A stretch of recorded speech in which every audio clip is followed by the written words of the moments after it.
Hello everyone, welcome to your class. We are from Physicam Academy. To like and subscribe our channel for support our community, and please share your comment in the comment box. So this is your educator Tanmay Das, All India rank 336 in GEST and crack JAM and GATE exam also. तो basically आज जो हमारा class है वो complex number के ऊपर ही है. इससे पहले वाला क्लास में हमने कॉम्प्लेक्स नंबर में बहुत सारा बेसिक चीज़ कंप्लीट कर लिए थे. तो आज हम धीरे धीरे कॉम्प्लेक्स नंबर में एडवांस तक बढ़ेंगे. ठीक है, तो ये क्लास आप हमारे साथ ही देखते रहिए.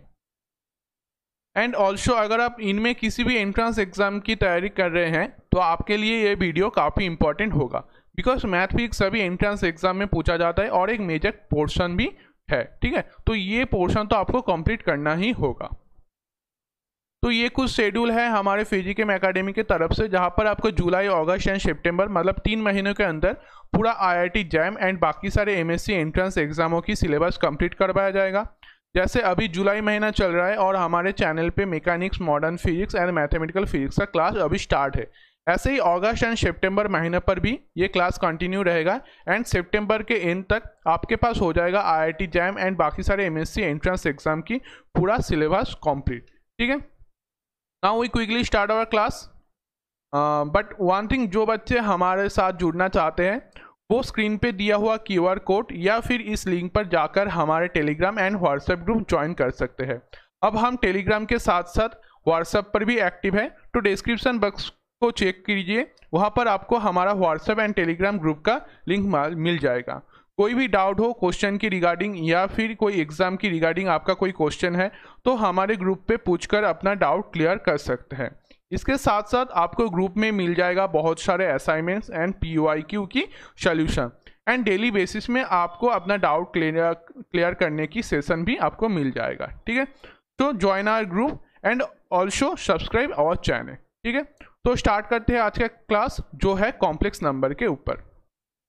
तो आज हम कॉम्प्लेक्स नंबर में कॉम्प्लेक्स एनालिटिक फंक्शन के बारे में जानेंगे. ठीक है, तो एनालिटिक फंक्शन का ये जो टर्म है ये आपने पिछले क्लास में सुने होंगे. ठीक है, जिसको हमने बहुत बार यूज किया प्रॉपर्टीज में, लेकिन आज हम जानने वाले हैं कि एनालिटिक फंक्शन है क्या. तो आप इसका एक डेफिनेशन लिख लीजिए कि any function if it is well defined and differential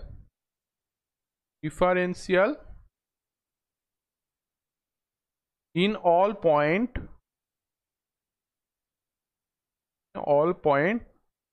of the given region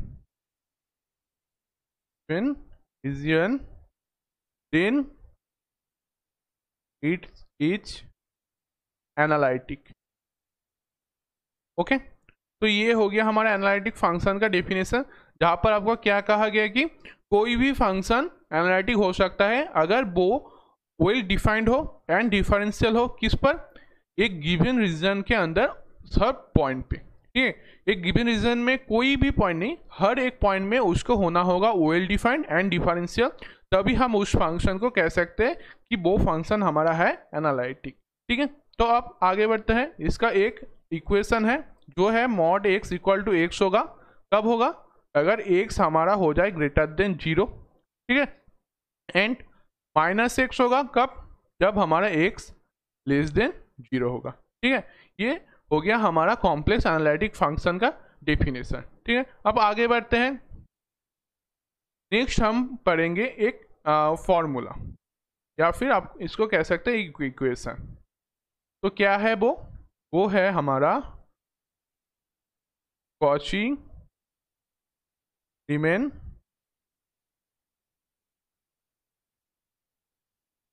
equation. ठीक है, क्या है? Cauchy Riemann equation. इसको हम कहते हैं CR कंडीशन भी कह सकते हैं. ठीक है, तो ये किस काम में आता है? ये कॉची रीमैन इक्वेशन या फिर CR कंडीशन से ही हमें पता चलता है कि एक इक्वेशन, किसका इक्वेशन? एक कॉम्प्लेक्स फंक्शन वो एनालिटिक है या नहीं. ठीक है। तो कॉची रीमैन इक्वेशन का यही हमारा काम है कि एक फंक्शन वो एनालिटिक है या नहीं वो हम इस कंडीशन से जान सकते हैं। तो अब हमारा एक कॉम्प्लेक्स फंक्शन लिख लेते हैं जो है हमारा एफ जेड यू जो है एक्स वाई का फंक्शन प्लस आयोटा वी जो भी है एक्स वाई का फंक्शन। ठीक है, तो ये होता है हमारा एक कॉम्प्लेक्स फंक्शन। अब इसको एनालिटिक हम तभी कह सकते हैं जब ये कुछ कंडीशन को फॉलो करे। जो कंडीशन है नेसेसरी कंडीशन क्या है हमारा, ये दोनों ही कंडीशन, इसमें दोनों कंडीशन है एंड ये दोनों कंडीशन ही आपको फॉलो करना होगा। ठीक है, पहला जो कंडीशन है वो है del u by del x equal to होना होगा del v by del y. ठीक है, एंड दूसरा जो कंडीशन है वो है del u by del y equal to minus del v divide by del x. ठीक है, अगर ये दोनों कंडीशन को वो फंक्शन एग्री कर ले, ठीक है, तो तब हम कह सकते हैं कि फंक्शन इज एनालिटिक। ओके, तो कोई भी एक जो हमारा कंडीशन पे उसको फॉलो कर अगर कर ले, दूसरा अगर नहीं करे तो हम उसको नहीं कर सकते कि वो एनालिटिक है। हमें ये दोनों कंडीशन ही फॉलो करवाना होगा तभी हम कह सकते हैं कि ये फंक्शन हमारा एनालिटिक है। तो अब देखिए ये किस फॉर्म में है, ये तो है हमारा कार्टेशियन फॉर्म में। तो अगर हमारा क्वेश्चन आ जाए पोलर फॉर्म में तब हम कैसे निकाल सकते हैं। तो अब देखिए सिमिलरली अगर हमारा फंक्शन जो है एफ जेड वो हो u r theta plus iota b r theta, ये क्या हुआ एक पोलर फॉर्म। तो इसमें हम कैसे निकाल सकते हैं, तो हमारा कंडीशन हो जाएगा, कंडीशन कैसा होगा, पहला कंडीशन जो होगा हमारा वो है del u by del r equal to 1 by r dot del v by del theta, and दूसरा कंडीशन जो हो जाएगा हमारा वो है 1 by r del u by del theta equal to minus del v divide by del r. ठीक है, तो पोलर फॉर्म में हमें ये दोनों कंडीशन को अगर वो फॉलो कर जाए तो हमारा हो जाएगा वो फंक्शन एनालिटिक। ठीक है, तो पोलर फॉर्म के लिए ये दोनों फॉर्मूला एंड कार्टेशियन के लिए ये दोनों फॉर्मूला आपको याद रखना ही होगा। ठीक है, क्योंकि यहाँ से बहुत सारे क्वेश्चन भी आते हैं। और एक कंडीशन है उसको भी हम लिख लेते हैं, वो है हमारा सफिशिएंट कंडीशन। ठीक है, तो ये कंडीशन क्या है, ये कंडीशन है del u by del x या फिर del v by del x, sorry ये डॉट होगा, wait a second, del u del x dot del v dot del x dot del u del y dot del v del y. ये क्या होगा, ये होगा continuous function इसका of x and y. Okay, तो ये हो गया हमारा सफिशिएंट कंडीशन, जिसमें है ये जो टर्म हमें मिलेगा इससे वो होगा continuous function of x and y. ठीक है, तो अब हम आगे बढ़ते हैं, अब हम इससे जुड़े हुए कुछ क्वेश्चन को सॉल्व कर लेंगे। ठीक है, तो आज का जो हमारा पहला क्वेश्चन है वो है, वेट अ सेकंड, पहला क्वेश्चन जो है आपको दिया गया है z plus 1 by z equal to होता है हमारा 2 कॉस थीटा। ठीक है, then find z to the power 2n plus 2z to the power n cos n theta. ठीक है, तो आपको दिया गया है z plus 1 by z equal to 2 cos theta, अगर हो तो आपको फाइंड करना है Z to the power 2n plus 2z to the power n cos n theta. Okay, तो अब हम इसका सॉल्यूशन निकाल लेते हैं कि कैसे हम ये जो क्वेश्चन है ये कर सकते हैं। ये तो आपका बेसिक कॉम्प्लेक्स नंबर का एक क्वेश्चन हो गया। तो आप जानते हैं यहाँ पर देखिए थीटा का फॉर्म है, तो हम जो जेड को किस में लिखेंगे, कार्टेशियन या पोलर? हम लिखेंगे पोलर फॉर्म में, क्योंकि हमें चाहिए आर थीटा में। तो जेड हमारा हो जाएगा r e to the power i theta, ठीक है। एंड 1/z हमें क्या मिलेगा, 1/z हमें जो मिलेगा वो हो जाएगा हमारा 1/r e to the power i theta, या फिर आप कह सकते हैं 1/r dot e to the power minus i theta, ठीक है। ये आपको मिल गया।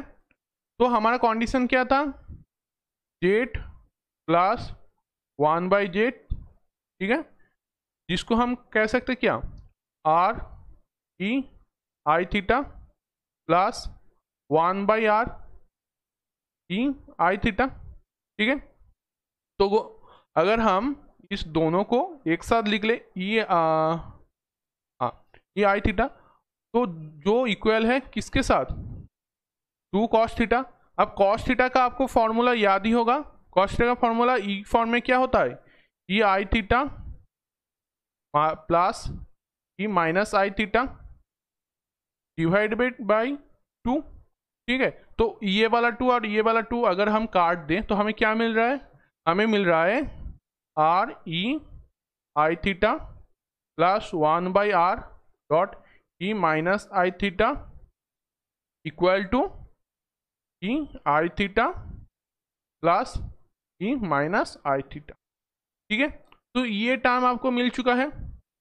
तो आप एक चीज देखिए, आर के किस वैल्यू के लिए ये दोनों कंडीशन हमें मैच करेगा। देखिए आर ई आई थीटा हमारे दूसरे तरफ क्या हो रहा है, वो ई आई थीटा हो रहा है। एंड ये वाला टर्म जो है 1/r e minus i theta equal to उस तरफ क्या हो रहा है, ई माइनस आई थीटा। तो अगर देखिए हम अगर r को 1 ले ले तो तभी ये दोनों कंडीशन फॉलो कर रहा है, तभी तो हो जाएगा। अगर r 1 लिख दे तो ई आई थीटा जो यहाँ पर भी सेटिस्फाई कर रहे हैं। अगर 1/r अगर r को 1 कर दें तो अभी equal to e minus i theta होगा। तो यहाँ से हमें पता चल गया कि r हमें क्या दिया गया है, r हमें दिया गया है 1, ठीक है। अब बारी है इस जिसको हमें फाइंड करना को दिया गया है उसमें हम वैल्यू पुट कर दें। तो इसको हम नेक्स्ट पेज पे कर लेते हैं। तो हमें कहा गया है कि find z to the power 2n plus 2z to the power n bracket cos n theta, ठीक है। तो हमें इसको फाइंड करना होगा। तो अब इसमें वैल्यू पुट कर दे। z हमारा क्या है, r e to the power i theta, इसका पावर है 2n plus 2z to the power n, z क्या है r e to the power i theta जिसका पावर दिया गया है n and cos theta. Okay, ये है हमारा। अब r तो है हमारा 1, तो यहाँ से हम क्या लिख सकते हैं, e आई 2n थीटा प्लस 2, यहाँ पर भी r 1 हो जाएगा तो आई n theta dot cos theta, ये हमें मिल गया। अब हम क्या करेंगे, इस cos थीटा को e के फॉर्म में एक्सपेंड कर लेंगे। तो हमें क्या मिल जाएगा, e आई 2n थीटा प्लस 2e आई n थीटा। cos थीटा हमारा क्या होता है, cos थीटा हमारा होता है e I theta plus e minus i theta divide by 2 होता है, यही तो होता है। अब ये 2 कट जाएगा तो हमें क्या मिलेगा, e to the power i 2n theta plus, और ये इससे मल्टीपल हो जाए तो हमें क्या मिल, वेट अ सेकेंड, ये तो cos थीटा नहीं था, ये cos n थीटा था, ठीक है। तो इसमें थोड़ा सा चेंज होगा, ये cos n थीटा था तो इसलिए वेट अ सेकेंड, तो क्या हो जाएगा हमारा,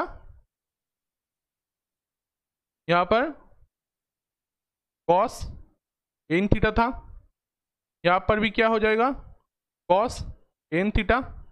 तो n थीटा का क्या होगा, आई n थीटा एंड यहाँ पर माइनस आई n थीटा, ये टर्म आपको मिल जाएगा। तो अगर हम इसको मल्टीपल कर ले तो हमें क्या मिलेगा, ई 2i n थीटा, ठीक है। एंड अंदर क्या हो जाएगा, e i n theta into e minus i n theta, तो हमें क्या मिल जाएगा, हमें मिलेगा 1, तो +1। तो यहाँ से हमें क्या मिल रहा है, यहाँ से हमें मिल रहा है जो आंसर 2e in θ +1। ठीक है, तो ये हो गया आपका आंसर। तो आपको कहा क्या गया था, आपको कहा गया था कि इसको फाइंड करना है, तो आप इसका वैल्यू आपको मिल गया जो है 2e in θ +1। ठीक है, तो अब हम आगे बढ़ते हैं। हम एनालिटिक फंक्शन के बारे में थोड़ा थ्योरी पढ़ लिए हैं, तो अब हम एनालिटिक फंक्शन के ऊपर एक क्वेश्चन भी कर लेते हैं। तो क्वेश्चन जो है कि आपको दिया गया है function of z equal to x² - y² + 2 iota xy। ठीक है, तो आपको चेक करना है is wait a second, is it analytic और नॉट। ठीक है, तो आपको क्वेश्चन में ये फंक्शन दिया गया है और आपको फाइंड करना है कि ये फंक्शन एनालिटिक है या नहीं।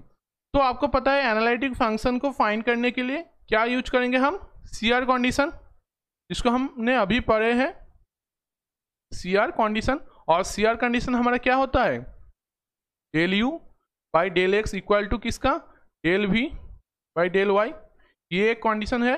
एंड दूसरा कंडीशन क्या था, del u del y minus equal to minus del v by del x, यही था हमारा कंडीशन। तो हम अब चेक कर लेते हैं। तो देखिए हमारा जो कॉम्प्लेक्स फंक्शन होता है वो कैसा होता है, f z equal to u x y plus iota v x y.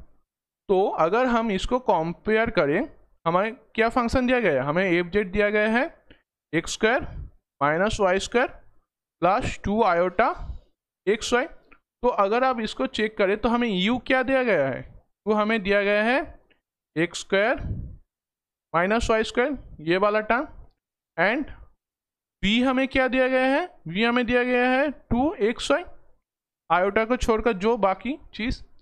तो u हमें मिला x² - y² एंड v हमें मिल गया 2xy। तो नेक्स्ट पेज पे हम चेक कर लेते हैं ये एनालिटिक है या नहीं। तो u तो हमें मिल गया x² - y² एंड v हमें मिला 2xy। ठीक है, तो अब del u by del x निकाल लेते हैं। ये क्या है, पार्शियल डेरिवेटिव। तो y का टर्म हमारा हो जाएगा कांस्टेंट, सिर्फ x का ही डेरिवेटिव होगा, तो यहाँ से हमें मिलेगा 2x। ठीक है, अब बारी है डेल v को डेल y से पार्शियल डेरिवेटिव करें, तो हमें क्या मिलेगा, x हो जाएगा हमारा कांस्टेंट, बाकी जो रहेगा तो यहाँ से मिलेगा 2x।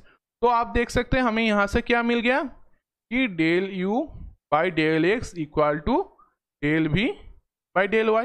ये पहला कंडीशन जो है वो सेटिस्फाइड कर रहा है। ठीक है, ये हो गया हमारा पहला कंडीशन। अब दूसरा कंडीशन क्या था, del u by del y।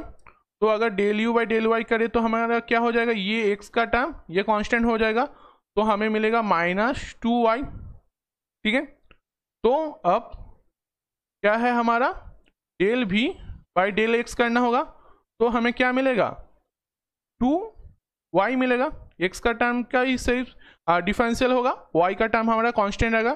तो आप देखिए यहाँ से क्या मिल रहा है, तो del u by del y -2y and del v by del x हमें मिल रहा है +2y। तो हमारा जो सीआर कंडीशन था उसमें क्या हमारा रूल्स था, हमारा रूल्स था del u by del y equal to होना होगा minus del v by del x। तो अब हम इसमें वैल्यू पुट करते तो हमें क्या मिलेगा, del u by del y है हमारा -2y equal to minus del v by del x जो है 2y। तो ये भी कंडीशन हमें सेटिस्फाइड मिल रहा है। तो आप यहाँ से कह सकते हैं कि द फंक्शन क्या है, द फंक्शन इज एनालिटिक। ठीक है, तो आपको आ गया कि कैसे आप एक फंक्शन एनालिटिक है या नहीं आप पता कर सकते हैं। ठीक है, तो अब आगे बढ़ते हैं नेक्स्ट क्वेश्चन की तरफ। नेक्स्ट क्वेश्चन हमारा जो है वेट अ सेकेंड, जो सीयूसेट में पूछा गया था, सीयूसेट। ठीक है, अब तो वो क्विट हो गया, लेकिन सीयूसेट में ये क्वेश्चन था, जो था आपको दिया गया है कि u एक्स वाई जो हमारा है वो है 2x 1 माइनस वाई, ठीक है। एंड v आपको दिया गया है जो एक्स वाई का ही फंक्शन है, जो आपको दिया गया है alpha x square plus beta y plus gamma y square, ठीक है। तो आपको कहा गया है कि find alpha beta gamma condition if u and v are part of analytic function, okay. और आपको ऑप्शन दिया गया था, पहला ऑप्शन जो है हमारा alpha minus gamma equal to beta, दूसरा ऑप्शन दिया गया था alpha minus beta equal to gamma, तीसरा ऑप्शन दिया गया था gamma minus beta equal to alpha, and चौथा जो आपको ऑप्शन दिया गया था वो है gamma minus alpha equal to minus beta, okay. ये चारों ऑप्शन दिया गया था, आपको चूज करना था आपका राइट आंसर। तो चलिए हम इसका सॉल्यूशन निकाल लेते हैं। तो हमें u क्या दिया गया है, u हमें दिया गया है u एक्स वाई, हमें दिया गया है 2x 1 minus y, and v हमें दिया गया है v एक्स वाई, जो हमें दिया गया है alpha x square plus beta y square plus sorry beta y है, ठीक है, beta y gamma y square, okay. तो ये आपको u एंड v दिया गया है, और कहा क्या गया है, ये क्या है, ये एक एनालिटिक फंक्शन है।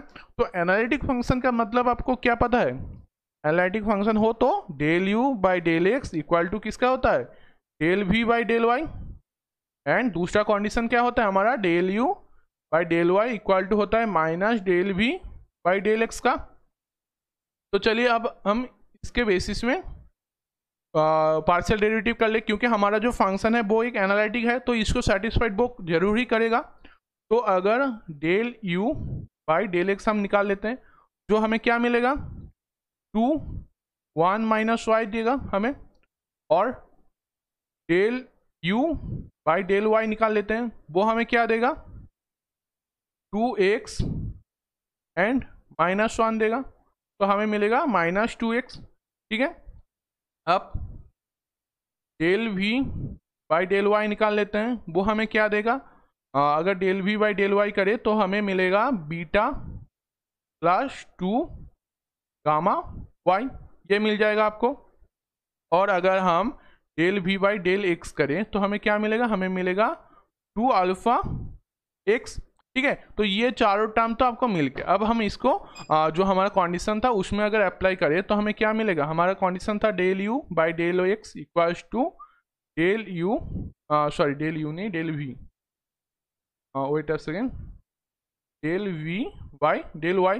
तो अगर वैल्यू पुट करते तो हमें क्या मिल रहा है, del u by del x है हमारा 2 1 माइनस वाई, एंड जो इक्वल है del v by del y, del v del y क्या है ये वाला टर्म, तो बीटा प्लस 2 गामा वाई, ठीक है। तो अगर हम इसको थोड़ा सा एक्सपेंड कर दे तो हमें क्या मिल रहा है 2 माइनस 2y, ठीक है, equal to beta plus 2 gamma y, ठीक है, ये मिल रहा है। अगर हम इस दोनों फंक्शन में कंपैरिजन करें बाय कंपेयरिंग तो हमें क्या मिल रहा है 2 इक्वल टू बीटा, तो हम क्या कह सकते हैं बीटा इक्वल टू 2 और 2 gamma y equal to minus 2y, तो 2 gamma y equal to minus 2y। तो यहाँ से हम क्या कह सकते हैं कि गामा हमारा होगा -1, तो आपको बीटा मिल गया, गामा मिल गया। अब बारी है अल्फा का, तो नेक्स्ट कंडीशन हमारा क्या था, हमारा कंडीशन था del u by del y equal to होगा minus del v by del x. तो इसमें अब वैल्यू पुट कर दें तो हमें क्या मिलेगा, del u by del y क्या है हमारा ये वाला टर्म -2x। तो -2x जो इक्वल होगा माइनस किसका, del v by del x, मतलब -2 अल्फा एक्स के। तो अगर आप इसमें भी कंपेयर करें बाई कंपेयर तो आपको क्या मिल रहा है, अल्फा इक्वल टू 1 मिल रहा है आपको। तो हमें क्या क्या मिल गया, हमें मिला अल्फा इक्वल टू 1, ठीक है। बीटा हमें मिला, बीटा हमें क्या मिला 2 शायद, हाँ बीटा 2 एंड गामा हमारा है -1। बीटा है हमारा 2 एंड गामा है हमारा -1, ठीक है। तो अब देखिए अगर हम इसको ऐसे लिखें कि alpha minus gamma equal to beta, तो ये कंडीशन आपका आ रहा है क्योंकि 1 माइनस -1 इक्वल टू 2 आएगा। तो अब देखिए ये हमें मिल गया रिलेशन। तो आप देख लेते हैं कि ये रिलेशन हमारे एमसीक्यू में था या नहीं, alpha minus gamma equal to beta. तो देखिए पहला जो हमारा ये है alpha minus gamma equal to beta, तो हमारा आंसर हो गया ऑप्शन ए, ठीक है। तो देखिए कैसे आप एनालिटिक फंक्शन को जो सीआर कंडीशन होता है उससे आप ये क्वेश्चन सॉल्व कर पाए, ठीक है। तो आप आगे बढ़ते हैं नेक्स्ट क्वेश्चन पे। तो नेक्स्ट क्वेश्चन जो है हमारा वो है क्वेश्चन u x y आपको दिया गया है 2x 1 माइनस वाई, एंड आपको कहा गया कि find v x y such that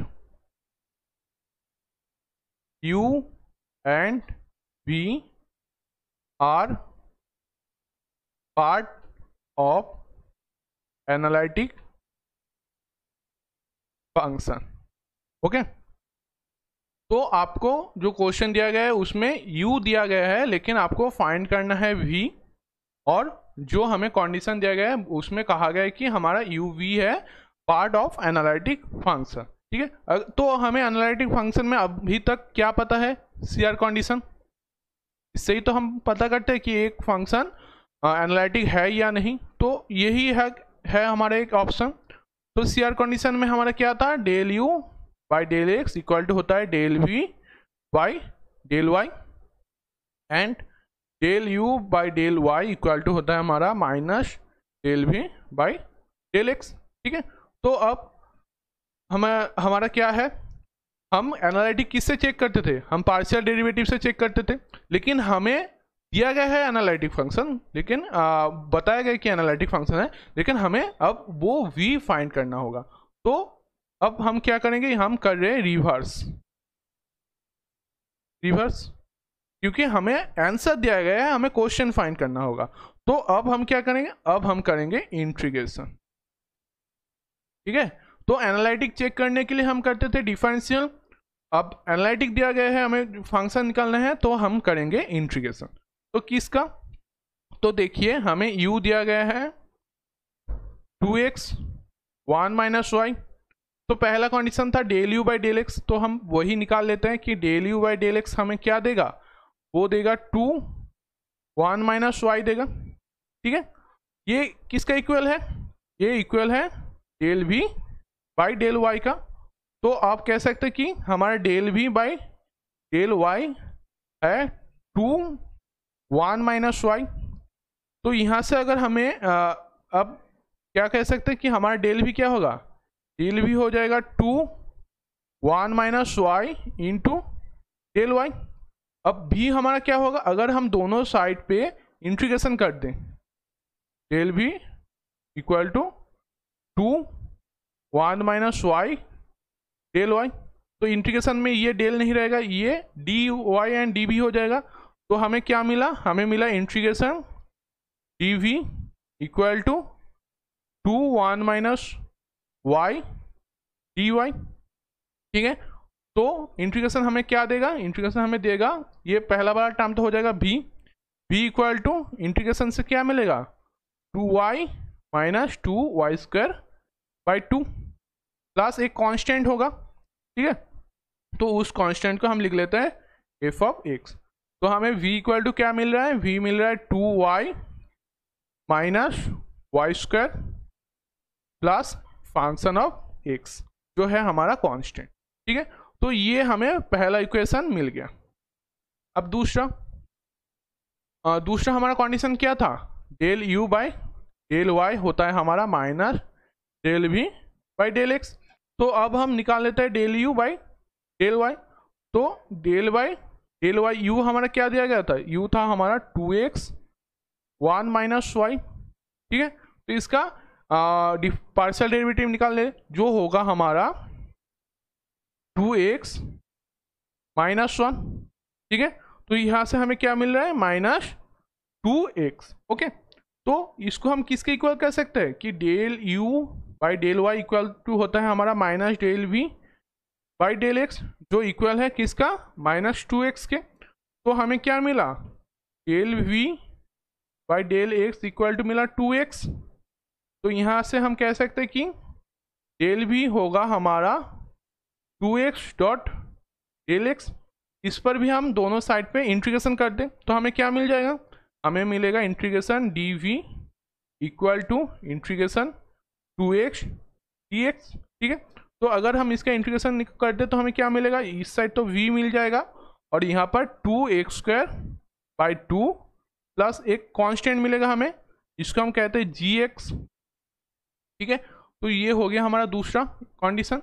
तो देखिए हमें पहले वाले से क्या मिला, हमें पहले वाले से मिला 2y minus y square plus fx। ठीक है, तो पहला जो था वहाँ से मिला 2y minus y square plus function of x, दूसरे से v equal to 2x square by 2, या फिर इसको हम x स्क्वायर ही लिख लेते हैं। ठीक है, वेट अ सेकेंड, यहाँ से हमें मिल रहा है x स्क्वायर प्लस वो एक कांस्टेंट जो है फंक्शन ऑफ x। ठीक है, तो हमारा जो एक्चुअल v होगा वो क्या होगा, ये दोनों टर्म को मिलकर, ये वाला टर्म और ये वाला टर्म। ठीक है, तो हमारा v हो जाएगा 2y minus y square plus x square, या फिर कह सकते हैं x square minus y square plus 2y। ठीक है, तो ये हो गया आपका आंसर। तो कैसे आप भी u से v निकाल सकते हैं, आप देख लिए कि हम इंटीग्रेशन करके CR कंडीशन को यूज करके हम v निकाल सकते हैं। और एक चीज देखिए, यहाँ पर तो हमारा क्या था 2y माइनस वाई स्क्वायर, यहाँ पर था एक्स स्क्वायर। अब देखिए मान लीजिए, ठीक है, लेट्स से हमें क्या मिला इंटीग्रेशन के बाद कि v हमें मिला एक side 2y minus y square plus x square. ठीक है, प्लस फंक्शन ऑफ x। और यहाँ पर दूसरे कंडीशन पे हमें मिला कि minus y square plus x square plus g of x. ये मान लेते हैं कि आपको इंटीग्रेशन के बाद ऐसा कुछ टर्म है। तो देखिए यहाँ पर क्या है, y square minus y square जो है वो दोनों में है, तो क्या सर हम इस दोनों को प्लस कर दें, नहीं। अगर कोई टर्म दो बार आ जाए, मतलब यहाँ पर देखो माइनस वाई स्क्वायर दोनों में है प्लस एक्स स्क्वायर दोनों में है, तो हम क्या करेंगे, जो अकेला है मतलब ये जो 2y है इसको पहले लिख लेते हैं 2y, इसके बाद ये दोनों टर्म दोनों में ही है तो हम इसको एक एक बार करके लिख लेंगे कि minus y square plus x square. ठीक है, अगर कोई टर्म दोनों में आ जाए तो हम उसको एक बार लिखेंगे और जो टर्म एक में ही है उसको हम लिख लेंगे। तो ऐसे हम v को निकाल सकते हैं। तो आपको ये ध्यान रखना होगा कि कोई टर्म अगर दोनों बार आ जाए तो उसको सिर्फ एक बार ही लिखना होगा। चलिए अब आगे बढ़ते हैं नेक्स्ट टॉपिक पे, जो हमारा है डेरिवेटिव ऑफ फंक्शन जेट। क्या है, derivative of function jet. Function jet हमारा क्या होता है, u प्लस आयोटा v। तो इसका हमें डेरिवेटिव निकालना हो तो कैसे निकाल सकते हैं हम, इसका फॉर्मूला आप लिख लीजिए। ये होगा डेरिवेटिव ऑफ फंक्शन जेट, हम कैसे लिखते हैं, ए प्राइम जेड से, जो हो जाएगा हमारा del u by del x plus iota del v by del x। Okay, या equal to del v by del y minus iota del u by del y. ये कहाँ से लिखे? ये हमने लिखा सीआर कंडीशन से, ठीक है। तो ये हो गया आपका पहला फॉर्मूला, ये हो गया पहला फॉर्मूला। दूसरा क्या होगा? दूसरा फॉर्मूला होगा a prime z equal to क्या होगा? Cos theta minus i sine theta del f by del r equal to minus i by r cos theta minus iota sine theta del function of del theta, ठीक है। तो ये हो गया हमारा cartesian form में डिफरेंशियल, ओके। और ये आपका हो गया पोलर फॉर्म में डिफरेंशियल, ओके। तो ये दोनों फॉर्म आप थोड़ा सा याद रखेंगे। इसमें कभी कभी क्वेश्चन आ जाता है, हर साल में क्वेश्चन नहीं आता, कभी कभी यहाँ से क्वेश्चन आ जाता है, तो इसको थोड़ा सा ध्यान रखना होगा आपको, ठीक है। तो अब आगे बढ़ते हैं। तो आगे बढ़ने से पहले हम कुछ होमवर्क लिख लेते हैं, ठीक है, जो आप हमें सॉल्व करके कहाँ पर देंगे?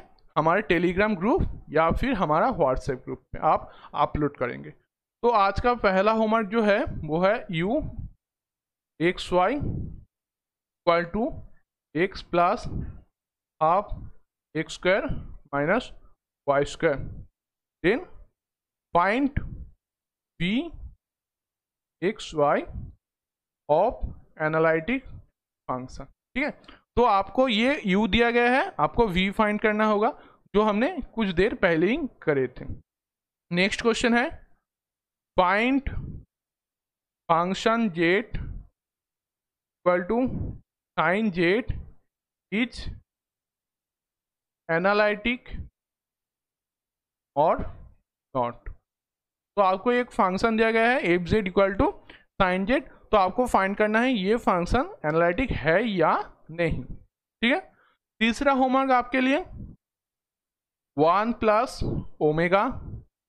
Omega square whole to the power 5 plus 1 plus omega minus omega square whole to the power 5 equal to क्या होगा, ठीक है। आपको ये वाला क्वेश्चन का आंसर फाइंड करना होगा। चौथा होमवर्क वो है limit z tends to infinite root over z minus 2i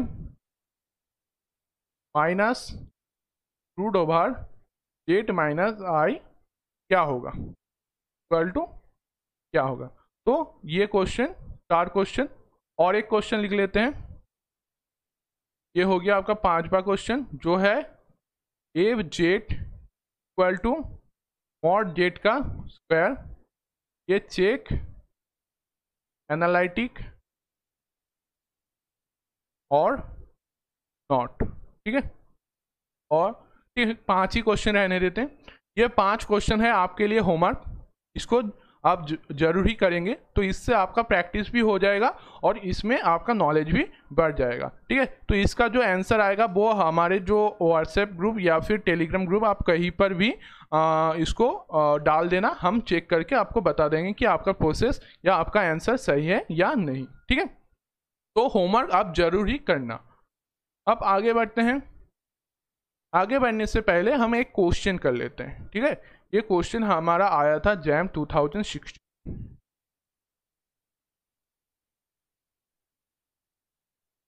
jam 2016 में ये क्वेश्चन आया था, ठीक है। तो क्वेश्चन क्या है कि tan inverse z can be written h in terms of ln form. तो क्या करना होगा आपको? क्वेश्चन है tan इनवर्स जेड को आपको एलन फॉर्म में लिखना होगा, ठीक है। ये बेसिकली एक MCQ था, ठीक है। तो आप हम इसका सॉल्यूशन निकाल लेते हैं। आपको 4 ऑप्शन दिया गया था क्वेश्चन में, आपको राइट क्वेश्चन ऑप्शन को चूज करना था। तो कैसे कर सकते हैं हम इसका सॉल्यूशन? तो let tan inverse z equal to p, ठीक है, इसको हम p मान लेते हैं। तो z हमारा क्या हो जाएगा? tan p हो जाएगा, और tan p को हम क्या कह सकते हैं? sin p by cos p कह सकते हैं।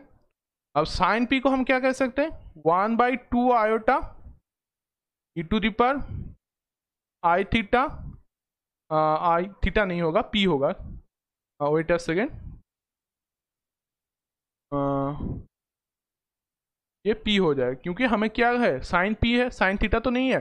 तो ये होगा हमारा to the power i p minus e to the power minus i p divide by क्या होगा, 1/2 e to the power i p plus e to the power minus i p. ये था हमारा sine p and cos p का e form में, ठीक है। तो आप यहाँ से हमें क्या मिल रहा है? अगर हम 2 काट दें तो हमें मिलेगा 1/i dot e to the power i p minus e to the power minus i p divide by e to the power i p plus e to the power minus i p, ठीक है। ये हो गया हमारा। तो अगर हम i को इस साइड ले आए तो हमें क्या मिलेगा?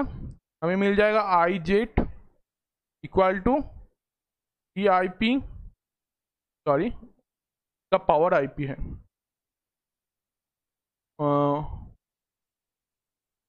ई i p minus e minus i p divide by e i p plus e to power minus i p. ये मिल गया आपको। अब हम इसमें क्या करेंगे? इसमें हम एक मैथ का प्रोसेस लगाएंगे जिसको हम कहते हैं कॉम्पोनेंडो एंड डिवाइडेंडो, ठीक है। ये नाम कुछ अलग सा है, सभी ने इसको करे हैं क्लास 11, 12 या फिर 10 पर भी ये प्रोसेस आपको यूज करा गया है, लेकिन आपको ये इसका नाम पता नहीं होगा शायद। इसका नाम है कॉम्पोनेंडो एंड डिवाइडेंडो। इसमें क्या किया जाता है? इसमें होता है कुछ इस तरह का कि आई जेड क्या होता है, आई जेड डिवाइडेड बाई 1 है, ठीक है। तो इसको हम क्या कह सकते हैं? I z plus 1 i z minus 1 equal to e i p minus e minus i p plus e i p plus e minus i p divide by e i p minus e minus i p minus e i p plus e minus i, ठीक है। ये form आपको शायद याद आ जाएगा कि आपने इसको 11, 12 या फिर क्लास 10 में करे हैं, ठीक है। तो इसको हम कहते हैं कॉम्पोनेंडो एंड डिवाइडेंडो। तो अब इसका हम सॉल्यूशन निकाल लेते हैं। यहाँ से हमें क्या मिल रहा है? तो यहाँ से अब अगर आप चेक करें तो ई आई पी ये वाला टर्म कट जाएगा, और यहाँ से क्या कटेगा? यहाँ से ये वाला टर्म कट जाएगा, ठीक है। तो हमें क्या मिल रहा है आखिर में? हमें मिल रहा है 2 e i p divide by minus 2 e minus i p, ठीक है। ये आपको मिल गया। अब 2 हम काट देते हैं तो हमें क्या मिलेगा? Minus e i P into E i P, क्योंकि माइनस आई पी अगर ऊपर आ जाए तो प्लस आई पी हो जाएगा। तो यहाँ से हमें क्या मिला? माइनस ई आई 2p, ठीक है। तो अब इसको नीचे लिख लेते हैं। हमें क्या मिल रहा है? 1 plus i z divide by 1 minus i z equal to minus e i 2p मिल रहा है। अब हम इसमें दोनों साइड पे ln लगा देते हैं। तो अगर हम ln लगा दें तो हमें क्या मिलेगा? ln 1 plus i z divide by 1 minus i Z. और इस साइड अगर हम जो ln लगा दे तो हमें क्या मिलेगा? अगर हम ln लगा दे तो हमें मिल जाएगा ln e to the power minus i 2p, ठीक है। तो माइनस ऊपर चला जाएगा पावर में, तो हमें आखिर में क्या मिलेगा? माइनस आई 2p, ठीक है। ये मिल गया हमें। तो अब अगर माइनस को इस साइड ले आए तो हमें क्या मिलेगा, I2P इक्वल टू, अगर यहाँ पर माइनस ले आए तो -1 ln 1 plus IZ 1 minus IZ, ठीक है। तो माइनस अगर पावर में चला जाए तो हमें क्या मिलेगा, ln 1 minus IZ divide by 1 plus IZ। तो माइनस क्या हो रहा है, पावर में आ जा रहा है, तो इसलिए ये पलट गया, ठीक है। तो P हमें क्या मिल रहा है, P हमें मिल रहा है 1 by I2 dot ln 1 minus IZ divide by 1 plus IZ, ठीक है। तो आप देखिए हमें फाइंड करना क्या था, हमें फाइंड करना था, आ गया, हमें फाइंड करना था tan इनवर्स Z, ठीक है। और tan इनवर्स Z को हमने क्या पकड़े थे, P, और P हमारा क्या निकला, P हमारा ये निकला। तो हमारा आंसर हो गया ये वाला। तो आंसर क्या मिला, tan inverse Z equal to 1 बाई 2i ln 1 minus IZ 1 plus IZ। तो देखिए हमारा क्वेश्चन में क्या था, आपको tan इनवर्स Z को किस फॉर्म में निकालना था, ln फॉर्म में। तो हमें ln फॉर्म में निकल गया आंसर, ये रहा ln, तो ये हो गया आपका आंसर। तो देखिए आप कैसे कॉम्प्लेक्स फॉर्म के पोलर फॉर्म को यूज करके tan इनवर्स Z इन ln फॉर्म निकाल लिए, ठीक है। तो आगे बढ़ते हैं नेक्स्ट टॉपिक के ऊपर। बहुत सारे क्वेश्चन हो गया, अब थोड़ा थ्योरी बिल्ड कर ले हम, ठीक है। तो इसके बाद हमारा थ्योरी रहेगा, क्योंकि हमने क्वेश्चन भी कर लिया और थोड़ा थोड़ा एनालिटिक फंक्शन, बेसिक जो पोलर फॉर्म डिफरेंशियल फॉर्म होता है वो हमने सीख लिया। अब हमें क्वेश्चन करने से पहले थोड़ा सा हमें हमारा थ्योरी जो पार्ट है उसको बिल्ड करना होगा। तो नेक्स्ट टॉपिक जो है हमारा वो है हार्मोनिक फंक्शन। हार्मोनिक फंक्शन आप सभी को पता है कि हार्मोनिक फंक्शन क्या होता है, ठीक है। लेकिन कॉम्प्लेक्स फॉर्म में हार्मोनिक फंक्शन क्या होता है वो अब हम सीखने वाले हैं। तो एनी फंक्शन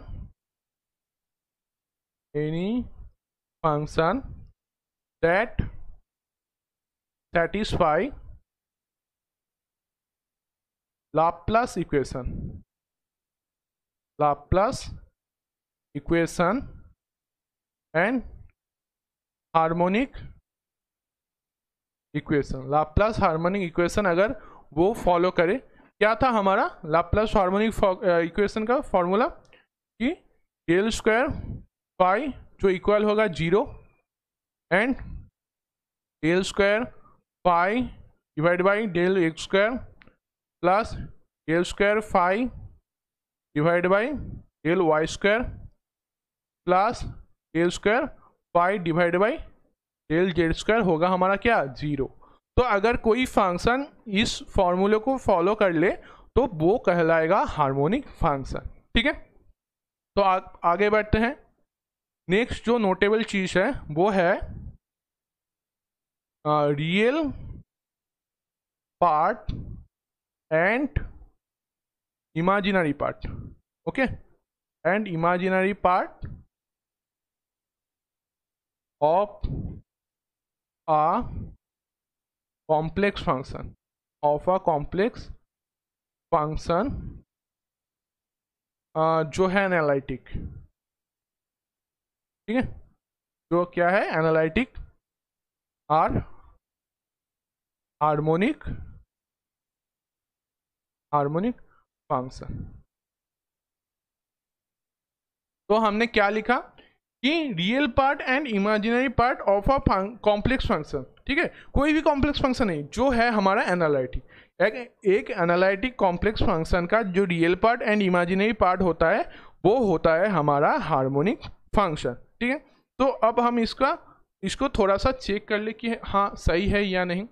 तो हमारा मान लीजिए एक एनालिटिक फंक्शन जो है एफ ऑफ जेड जो है u x y plus iota g x y, यही तो होता है। तो मान लिया कि ये जो फंक्शन है ये हमारा है एनालिटिक फंक्शन, ठीक है। तो अब प्रूफ,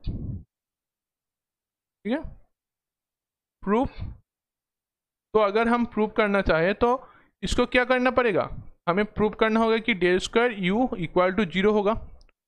तो डेल स्क्वायर यू हमारा क्या होता है, del square u by del x square plus del square u by del y square equal to हमें 0 प्रूफ करना होगा।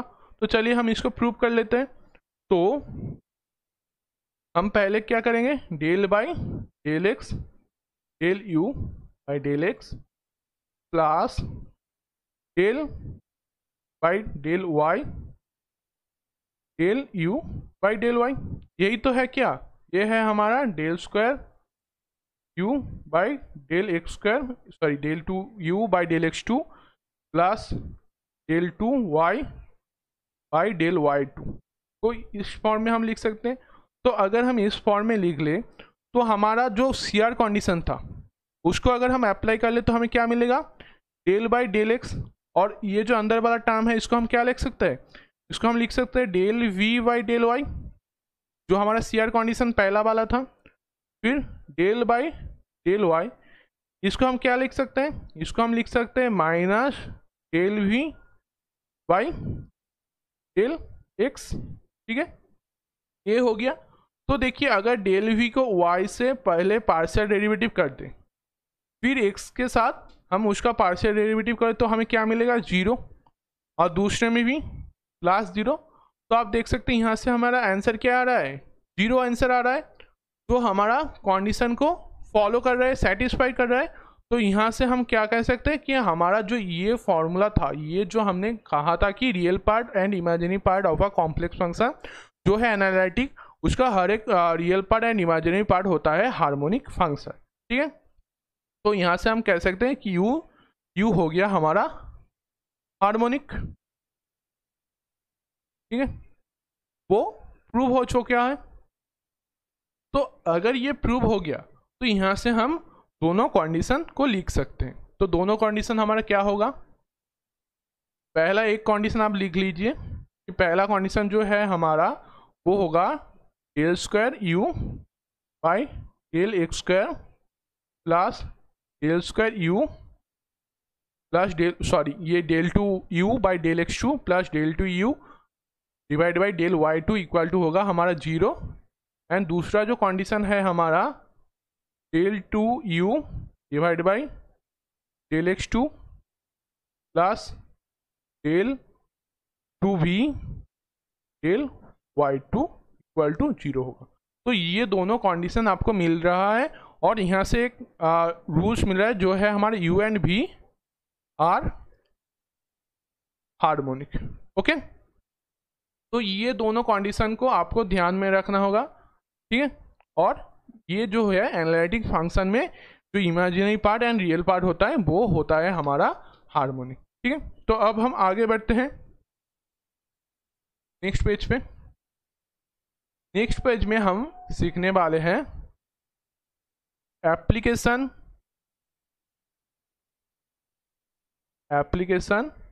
या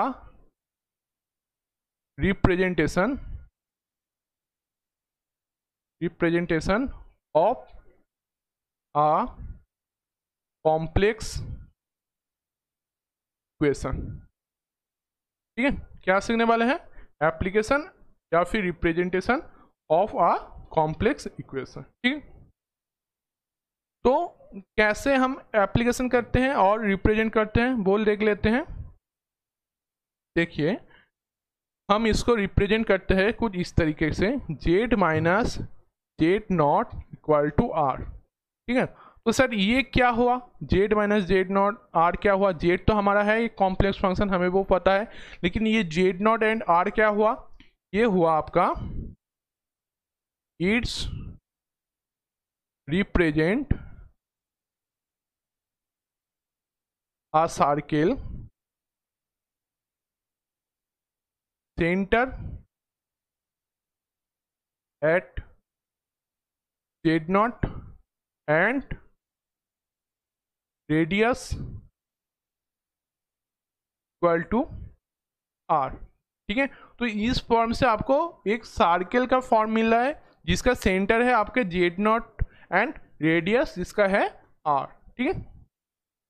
तो अब देखिए, मान लीजिए कि हमारा जेड तो है एक्स प्लस आयोटा वाई, ये आपको पता ही है, और जेड नॉट हम मान लेते हैं जो है हमारा x not plus iota y not. तो हमें जेड माइनस जेड नॉट क्या मिलेगा? जेड माइनस जेड नॉट हमें मिलेगा x plus iota y minus x not minus iota y plus iota y not. अगर हम इसमें real part and imaginary part को डिवाइड कर ले तो हमें क्या मिलेगा? X minus x not plus iota y minus y not, ये मिल गया आपको। तो अब क्या करेंगे? हम इसका मॉड निकाल लेंगे, जेड माइनस जेड नॉट। तो हमें मॉड से क्या मिलेगा? एक्स माइनस एक्स नॉट का square plus y minus y naught का square and whole to the power half. ठीक है, तो ये किसका इक्वल है? Z minus z not equal to r. तो हम क्या कर सकते हैं? Equal to r. तो अगर हम दोनों साइड को स्क्वायर कर दे तो हमें क्या मिलेगा? हमें मिलेगा x minus x not square plus y minus y not square equal to r square. तो ये जो आपको इक्वेशन मिल रहा है, ये वाला x minus x not square plus y minus y not square equal to r square, ये equation आपको कोई जाना पहचाना वाला लग रहा है? ये है हमारा इक्वेशन ऑफ सर्किल। ठीक है, इक्वेशन ऑफ सर्किल कैसा होता है? X square plus y square equal to r square, यही होता है। तो देखिए ये दोनों फॉर्म सही है, दोनों फॉर्म एक ही है। तो यहाँ से आप क्या कह सकते हैं कि जो हमने लिखा है कि जेड माइनस जेड नॉट का मॉड इक्वल टू आर होता है, एंड जिसका centre Z not and radius क्या होता है? रेडियस होता है हमारा आर। तो ये फॉर्म हमने सही है, ये सही लिखे हैं हम। तो ऐसे भी हम कॉम्प्लेक्स इक्वेशन को रिप्रेजेंट करते हैं। ठीक है, तो चलिए अब हम इसमें कुछ नोट्स लिख लेते हैं जो आपको बाद में बहुत फायदेमंद रहेगा। ठीक है, तो पहला जो है, अगर जेड माइनस जेड नॉट, ठीक है, लेस देन आर वन हुआ, ठीक है, तो हम क्या कह सकते हैं? वो जो पॉइंट है वो है हमारा इनसाइड सर्किल। ठीक है, दूसरा क्या हुआ? अगर जेड माइनस जेड नॉट हमारा ग्रेटर देन आर वन हुआ तो वो point outside circle, point outside circle. Okay, अगर हमारा z minus z not equal to r हुआ तो हम कह सकते हैं पॉइंट ऑन सर्किल। ओके, और चौथा पॉइंट, अगर लिखा हुआ है कि r one less than z one minus z two, sorry z one minus z not greater than r two. ठीक है, हमने गलत बता दिया कि r two greater than z one minus z not and r one less than z one minus z not अगर कहा जाए तो ये है रिंग शेप्ड सर्किल। कैसा होगा ये? तो थोड़ा ड्रॉ कर लेते तो आपको आसानी हो जाएगा समझने के लिए।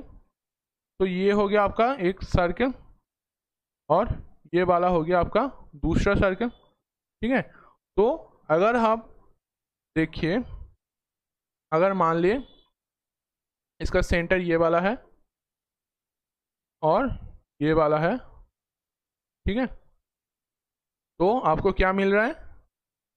ये हो गया हमारा R2, ये हो गया आपका R1। तो ये जो फॉर्म है ये रिप्रेजेंट कर रहा है इस सर्किल को, जिसमें Z1 minus z not greater then R1 है, मतलब ये है सर्किल के अंदर। ठीक है, एंड ये R2 इससे ग्रेटर है, तो ये हो गया आपका R2। तो इससे क्या प्रेजेंट हो रहा है? इससे एक रिंग शेप्ड सर्किल को हम प्रेजेंट कर सकते हैं। ठीक है, तो अब आगे बढ़ते हैं। ये पोर्शन तो हमारा हो गया कंप्लीट। ठीक है, अब आगे बढ़ते हैं। तो नेक्स्ट जो हमारा टॉपिक है वो है पावर सीरीज मेथड। ठीक है, तो ये पावर सीरीज मेथड है क्या, तो हेडलाइन लिख लेते हैं, पावर सीरीज मेथड। ओके, तो अब हम ये सीखने वाले हैं। तो इससे सीखने से पहले हम थोड़ा सा हमारा थियोरी बिल्ड कर लें। ठीक है, तो उससे आपको बाद में जो मैथ या प्रॉब्लम आएगा उसमें आसानी होगा। ठीक है, तो पावर सीरीज मेथड है क्या, तो लिख लीजिए, if complex function if z is analytic, analytic at इस पॉइंट पे z equal to z naught in complex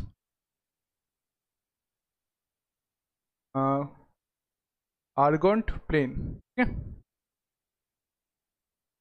complex Argand plane. ठीक है, then function can be expressed into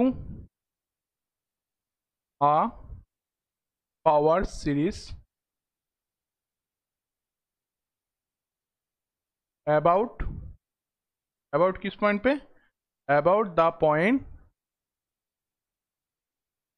z equal to z naught. Okay, तो हमने क्या लिखा कि if complex function is analytic at z equal to z naught in complex Argand plane. ठीक है, then the function can be expressed into a power series about the point z equal to z not. ठीक है, तो इसको हम power series में कैसे expand कर सकते हैं, ये होगा if z equal to summation n equal to 0 to infinite a n z minus z nought to the power. ठीक है, तो इस फॉर्म में हम एक कॉम्प्लेक्स एनालिटिक फंक्शन को एक्सपेंड कर सकते हैं पावर सीरीज में। ठीक है, तो अगर हम इसको थोड़ा सा एक्सपेंड करें तो ये देखने में कैसा होगा, तो एफ जेड हो जाएगा हमारा, अगर एन इक्वल 0 में क्या होगा, ए 0 प्लस ए 1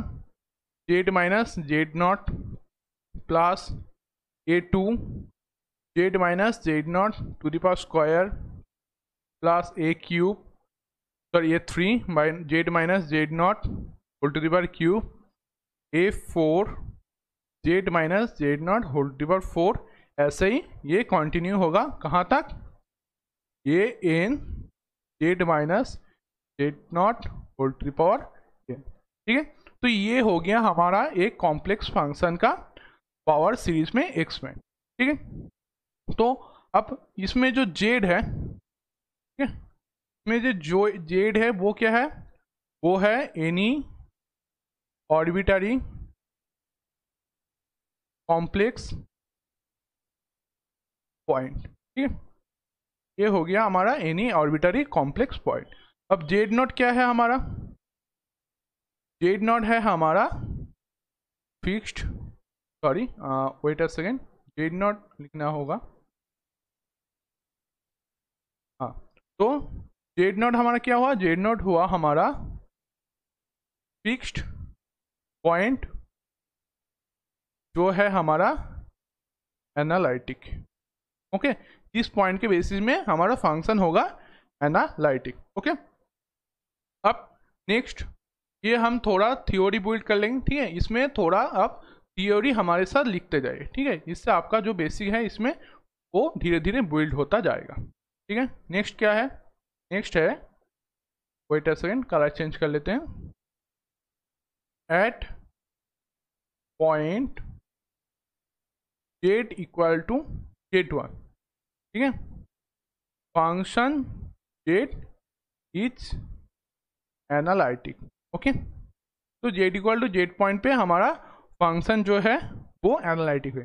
तो इससे हम क्या क्या पॉइंट लिख सकते हैं, पहला जो पॉइंट होगा कि f z equal to z 1 is defined ठीक है, has some finite value.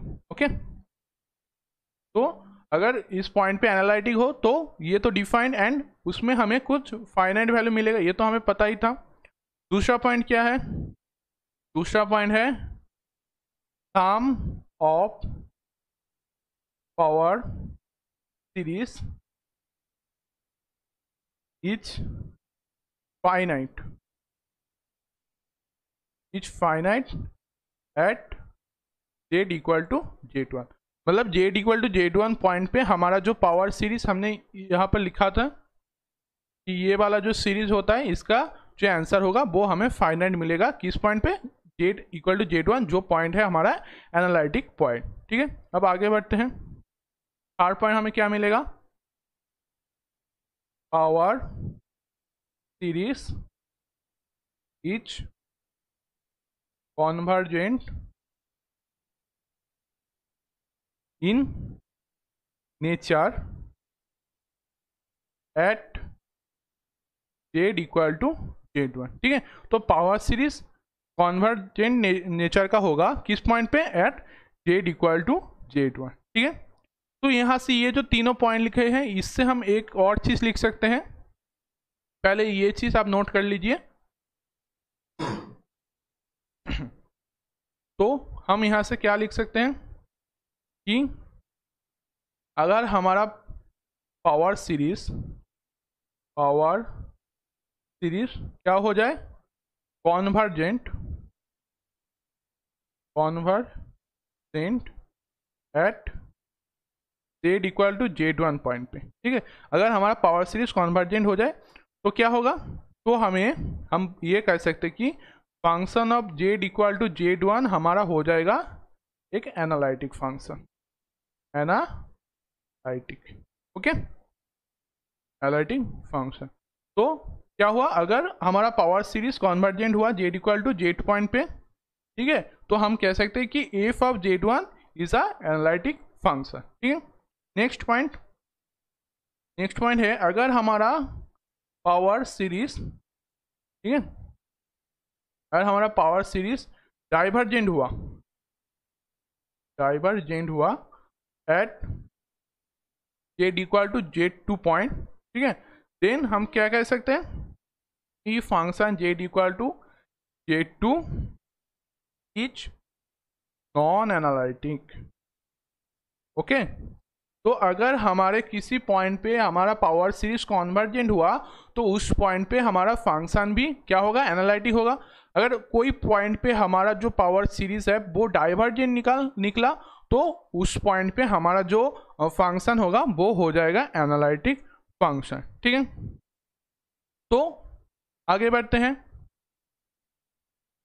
Next जो है, नेक्स्ट पेज पे चले जाते हैं। तो नेक्स्ट जो है एक पॉइंट, वेट अ सेकेंड, हाँ, तो एक पॉइंट जो है, हम ये एनालिटिक फंक्शन पढ़े क्यों, ने सारे में analytic function, non analytic function, ये तो हमने समझ लिया कि ये होने से एनालिटिक होगा, ये होने से नॉन एनालिटिक होगा, लेकिन एनालिटिक होने से क्या होगा और नॉन एनालिटिक होने से क्या होगा, क्यों हम एनालिटिक और नॉन एनालिटिक चेक करें। ठीक है, तो लिखिए study of analytic function is important in complex analysis because its study is well defined and well discovered। ठीक है, तो इसलिए हम ये एनालिटिक फंक्शन को पढ़ेंगे। ठीक है, लेकिन एनालिटिक फंक्शन हमारा क्या है, अगर एक फंक्शन एनालिटिक हुआ, ठीक है, अगर एक फंक्शन एनालिटिक हुआ तो हम क्या कह सकते हैं, वो फंक्शन हमारा हो जाएगा डिफाइंड कॉन्टिन्यूअस, ठीक है, एंड डिफरेंशिएबल।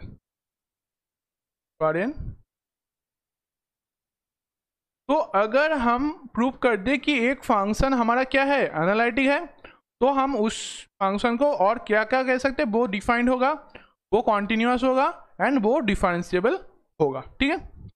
तो ये तीनों चीज हम एक एनालिटिक फंक्शन में कह सकते हैं, ठीक है। अब आगे बढ़ते हैं। नेक्स्ट जो हमारा टॉपिक है वो है, वेट अ सेकेंड, नेक्स्ट जो हमारा टॉपिक है वो है radius of convergence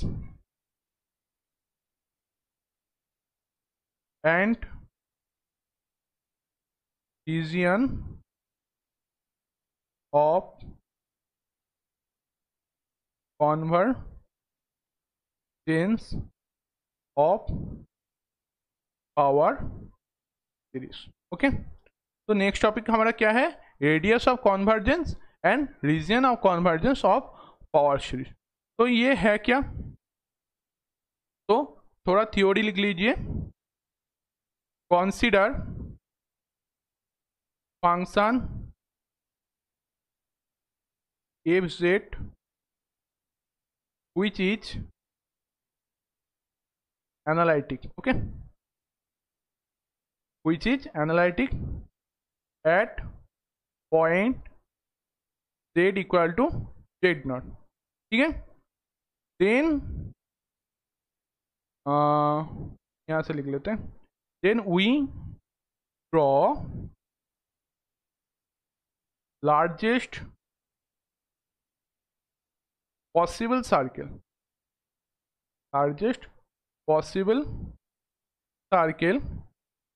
from